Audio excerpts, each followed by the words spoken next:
All right, welcome to your Newsmax Daily for Tuesday, March 18th, 2025, the 77th day of the year, the 14th day of Lent for Christians around the world, and maybe a rough day for you if you participated in late-night St. Patrick's Day celebrations. Hope you had a good one and a safe one. On the food calendar, today is hashtag National Sloppy Joe Day.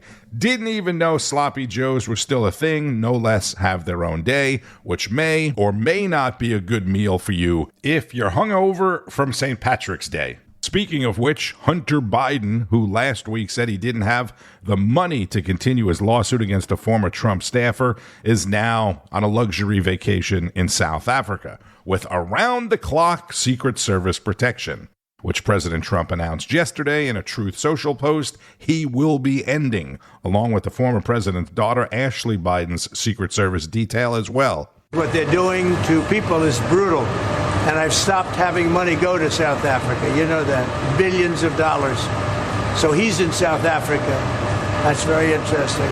The New York Post had a story over the weekend about Hunter's attorney dropping the lawsuit ahead of this week's scheduled deposition because Hunter was broke, as Hunter arrived in Cape Town, South Africa, with a slew of Secret Service. I would not be surprised if that article in the New York Post led to the president's actions on Monday. I'm guessing that Trump probably reads the New York Post. President Trump also announcing that the government files on JFK would be made public today, which is going to be another busy news day. He is expected to speak with Russian President Vladimir Putin today about the ceasefire proposal that Ukraine has already accepted, and it appears that the ceasefire in the Middle East is over. Israel launching a wave of airstrikes on Hamas targets across the Gaza Strip this morning. We get more from this morning's Wake Up America. Newsmax Middle East correspondent Zach Anders is live for us this morning in Tel Aviv with the very latest. Good morning, Zach. Good morning. Israel has returned to attacking Hamas. The ceasefire that lasted for roughly 2 months has collapsed. Dozens of airstrikes blasting across the Gaza Strip at approximately 2 in the morning and continuing. Several key Hamas leaders rumored to have been killed or targeted. The Hamas-run health ministry claiming more than 320 are dead.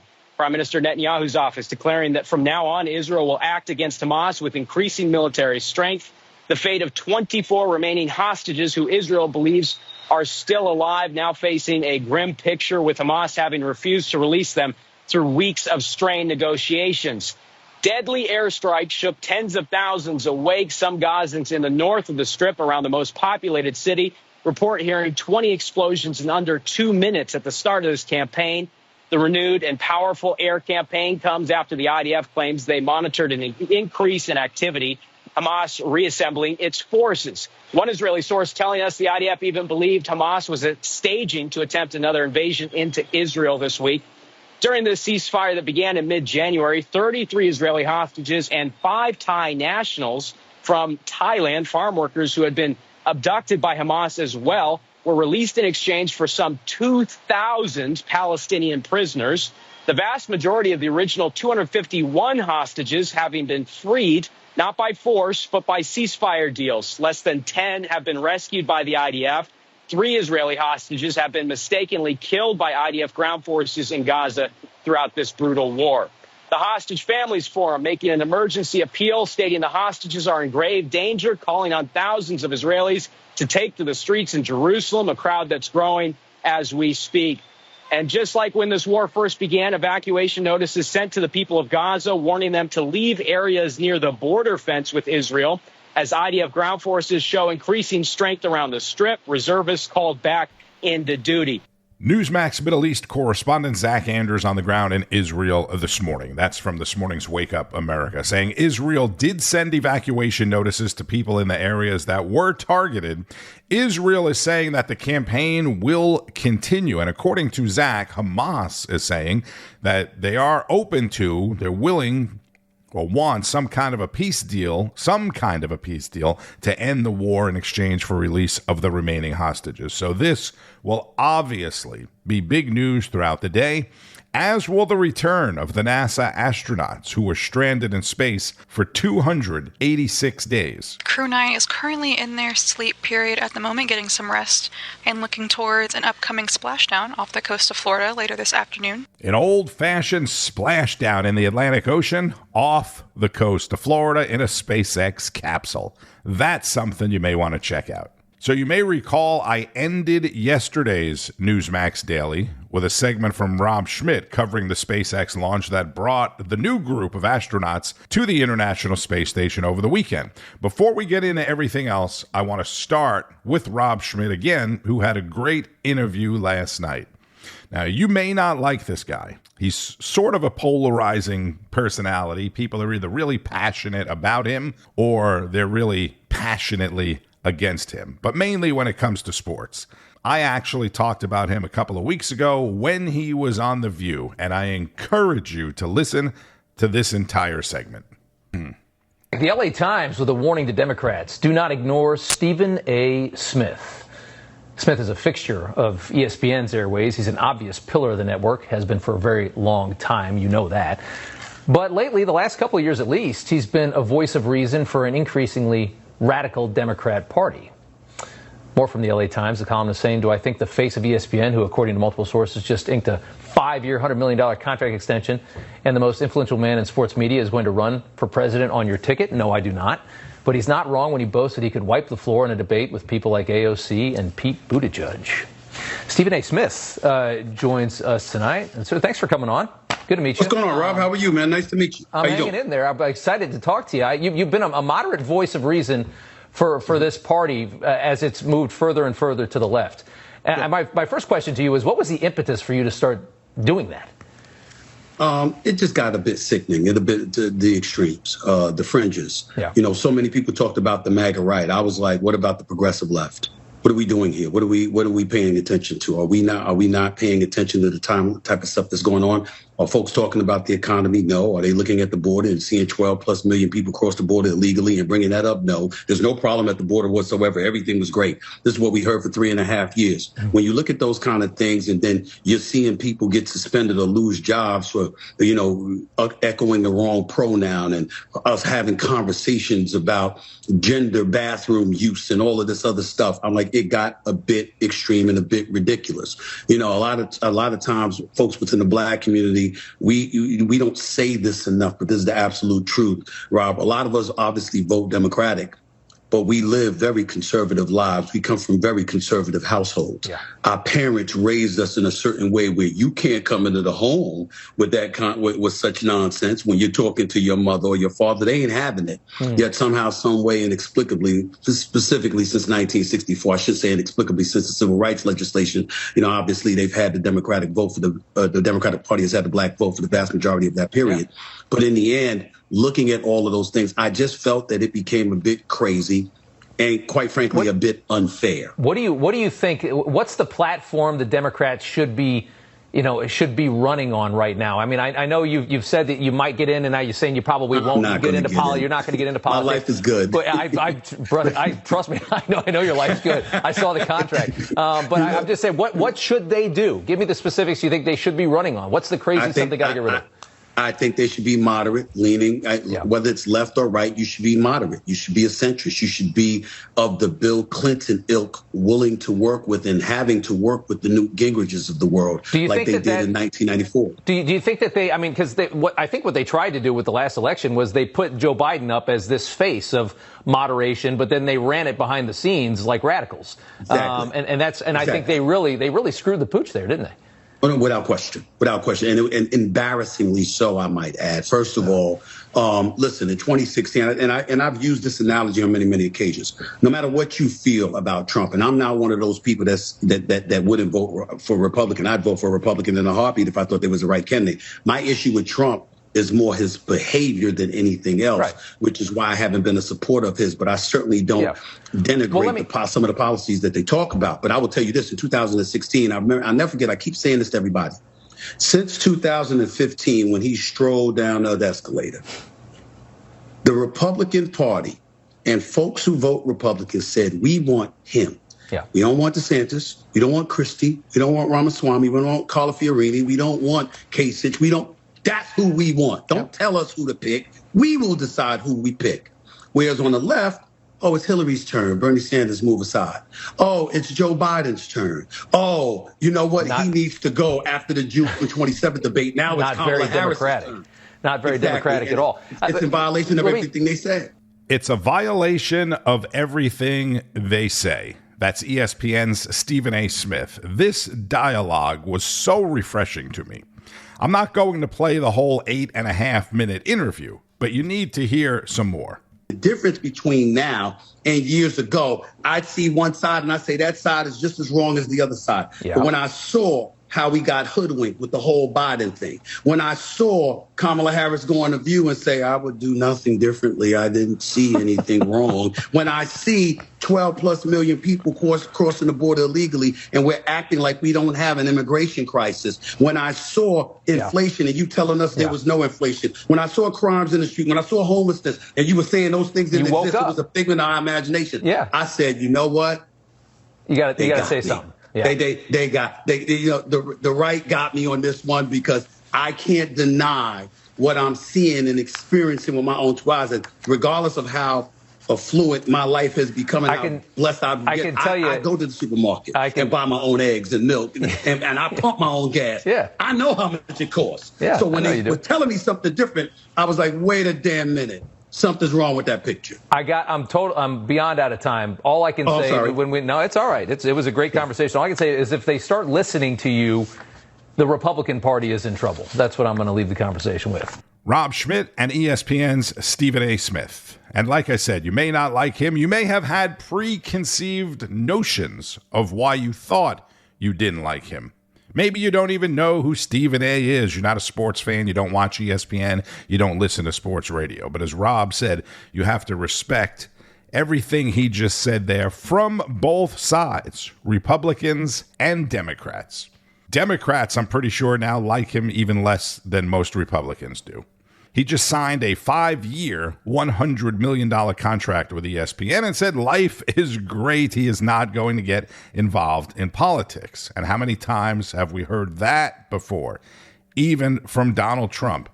3 years from now, if he thinks, which he does, that there's a good chance that he could be president, the second black president, Stephen A. Smith, you are absolutely going to consider it. Mark my words. All right, getting back to President Trump, after declaring President Biden's last-minute pardon party void due to the fact that Biden didn't actually sign the pardons, and according to Trump, didn't even know what was going on, it's a big deal now. Let's pick it up with Carl Higbie. Let's go. Finally, the White House has decided to fight fire with fire. Trump went and got a legal opinion that I'm pretty sure, agreed with 70% of Americans, that they thought that Joe Biden had nothing to do with the back half of his presidency. Trump came out and said, yeah, Biden's pardons are pretty much null and void. Truthing out, quote, these pardons that Sleepy Joe Biden gave to the Unselect Committee of political thugs and many others are hereby declared void, vacant, and of no further force or effect because of the fact that they were done by Autopen. In other words, Joe Biden did not sign them. But, and this is the very important legal part, he went on. More importantly, he, meaning Biden, did not know anything about them.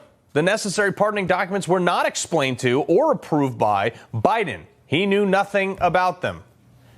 This is the key. We know that Biden was not mentally there, despite the media's best efforts to cover it up. By the way, they're all throwing him under the bus now to write books about it. Even Jake Tapper is literally writing a book about a decline in Biden that he helped cover up. Caroline Leavitt absolutely bodied Caitlin Collins from CNN today, basically saying, hey, maybe you should have asked these questions while Biden was in office, spilling oatmeal on his shirt with the Autopen running the country, but you didn't. About his consent is on the record talking about issuing preemptive pardons to these people. But was he aware of his signature being used on every single pardon? That's a question you should ask the Biden White House. Is there any evidence on that he wasn't aware of it? You're a reporter. You should find out. Sean. Yeah, weird, noble concept, huh? I mean, if reporters had actually asked the questions that they seem to all now know for a fact, we wouldn't have to litigate this. But here we are. And because we are, this is what I've been saying. Just start doing stuff. See what sticks. That's what the left did to Trump. Let's challenge this. I can see how this court case goes. I imagine that somewhere in the discovery phase, they will have to prove Biden's competence. Maybe even order a new cognitive test, put him under oath, and ask him the details of these pardons, right? I mean, it was only, 2 months ago? Should be no problem, right? If he was fit enough to pardon that many people, I feel like a president should remember basically his last act as the president, right? You would think? And this is going to be a real litmus test. Trump is essentially asserting that Biden was a vegetable and had nothing to do with these pardons, and they were initiated by some random staffer. You look at the defense of this, too. The same people saying that Trump is using the legal authority of this office to declassify documents was not legit. Those are the same people that are saying the Autopen of a president who couldn't hold a press conference was legit. I mean, it's like the complete irony here. But the second part of Trump's post has the left in panic mode. He went on in his truth and said, quote, the people that may have committed a crime, he's talking about those who got the pardon, therefore those on the Unselect Committee who destroyed and deleted all evidence obtaining to their 2-year witch hunt of me and many other innocent people should fully understand that they are subject to investigation at the highest level. The fact that they were probably responsible for the documents that were signed on their behalf without the knowledge or consent of the worst president in our country, crooked Joe Biden. Like, this is genius. Just start prosecuting them. Like, there was never a pardon. J6 committee, produce the evidence you garnered. Oh, you don't have it? You deleted it? Oh, okay, Pam Bondi, charge them. What's their defense? Oh, we were pardoned. Were you? Yeah, we're challenging that. Now they have to litigate if the pardon was legit. And people like crying Adam Kinzinger is trying to play cool as a cucumber, but you can see him sweating. So I just saw that Trump is threatening the January 6th committee again. Listen, this dude knows, that this is the thing that embarrasses him. He won't admit it embarrasses him because he's trying to pretend like he didn't do anything. He's obsessed. He's more obsessed with like me and Liz Cheney than his frickin' golf score. This is panic mode. These people staked everything on Trump not making it back into the position that he's currently in now. And Trump is very serious about making sure this never happens to anyone ever again. Forget retribution or revenge. I call it justice, but it's none of that. It's making sure it doesn't happen to you and I. Look, the left just did whatever they wanted when it came to getting him. They appraised Mar-a-Lago at $18 million after they raided it, by the way, prosecuting him for a crime that the would-be victim, the bank, was absolutely thrilled about the transit. There was no victim, and they prosecuted him anyway. Sexual assault claims. New York literally changed the law in order to remove the statute of limitations to prosecute Trump.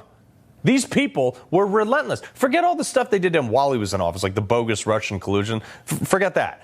You start putting people under oath, and this whole narrative that the left was like trying to put out that this was somehow like an over virtuous mission to save democracy or whatever they try to lie about. This is totally going to fall apart, and people are going to go to jail, which is what I voted for. That is Newsmax host Carl Higbie. This is Republican strategist Matt Whitlock on Chris Plante and the Right Squad. It's fun, but it also raises a very real question, and whether there were White House staffers in Washington while Joe Biden was in the U.S. Virgin Islands when a lot of these pardons were signed by a computer, an Autopen. So he didn't even sign them. We don't know if he knows that these pardons were issued, but he didn't do it. Well, I think we have a legitimate reason to ask questions about this after the last 4 years. I worked in multiple Senate offices that had Autopens, but they were only really used for ceremonial things. I think with Joe Biden, we have evidence over several years now that there were actions taken in his name that he wasn't aware of. One of the most prominent being Speaker Johnson tells a story about a one-on-one meeting with Joe Biden where he asked him, why did you pause LNG exports, liquid natural gas exports to Europe? This helped Vladimir Putin. This was bad for our own economy. This was bad for industry. Joe Biden said, wait, I didn't do that. And so it was clear to Speaker Johnson that Joe Biden had no idea what his own name had been put on. And now we have so many examples of this, of staffers using his name to push really radical policy, everything from the gold bars off the Titanic to those pardons that you're talking about that were announced when he was walking into President Trump's inauguration. Now we know the Autopen had a big role in that. So, President Obama had his pen and phone, and President Biden seemed to have an Autopen and didn't really seem to call anybody. So, big mess. And Emily, I mean, I've got to say, it's 100% true, and there are a lot of Autopens in Washington, but they're for Christmas cards and little Timmy's birthday and, things like that, but not for pardons for gangs of criminals that the Democrat Party loves. Well, Mercedes asked the right question. What did we get from the Biden-Harris administration? Well, from Biden, we got Scrabble sentences that the American people attempted to decode, and we got an 8 p.m. bedtime. So it's nice that the adults are back in charge. We now have a president who signs his own executive orders and can field questions from the media. The shadow presidency of the Biden administration was a disgrace, and it's so nice to see transparency and accountability back in the White House. That's campus reform reporter Emily Sturge on the Right Squad, 10 p.m. Eastern on Newsmax. And let's wrap it up with singer and actor Frank Stallone, who spoke with Sean Kreisman and Emma Rechenberg. I know, right? A star-studded edition of the Newsmax Daily because of a star-studded day on Newsmax. This is from National Report. Frank Stallone on the decline of Los Angeles and the state of California. Who do you blame, or what do you blame for this rapid decline over the past few years, specifically there in the Los Angeles area or greater area? Well, listen, like any business or it all comes from the top. And the top is the governor. And he is probably the worst governor in the history of California, maybe in the country. He does nothing. We have one of the most beautiful states. We have mountains for skiing. We have some of the greatest fishing. We have some of the greatest beaches. And it has just fallen to a decline like I've never seen before. And these people keep voting these buffoons into power. And the thing is, what I don't understand is crime is rampant. I think I really have some hope because we have Nathan Hochman as the district attorney, and we have a new police chief, Jim McDonald. So we're hoping for some of that. Hopefully, I mean, we're probably short, seriously, probably 10, 15,000 police officers. Wow. For a state that has a lot of people. When you figure, if you figure like time schedules and people there doing administrative work, you might have maybe 2,000 police to govern like 11 million people at one time on a shift. So the graffiti to me is unbelievable. I don't know why we don't start a workforce. In other words, if you want to be on the corner, you want to be begging, how about we have a job for you? You'll get minimum wage to clean up the city so you can make a few bucks instead of sitting there and bothering people on every off-ramp, every Taco Bell, everywhere there's people there begging for money. And it's really become a point of nuisance. I see some of these guys standing on a street corner. They're like 24 years old. They're sitting there ripped in great shape. And I don't understand why they can't get a job. But the crime and the filth, I don't know how you're going to pull a 2028 Olympics off. Oh, that's interesting. It's embarrassing. Yeah. Yeah, absolutely. It's not going to happen overnight, obviously. You mentioned the safety concerns for family members. Your family, of course, has a very strong history in Hollywood here. I was watching some of the Hollywood's award ceremonies this year. I didn't hear them raise concerns that like you are now. Why do you think that is?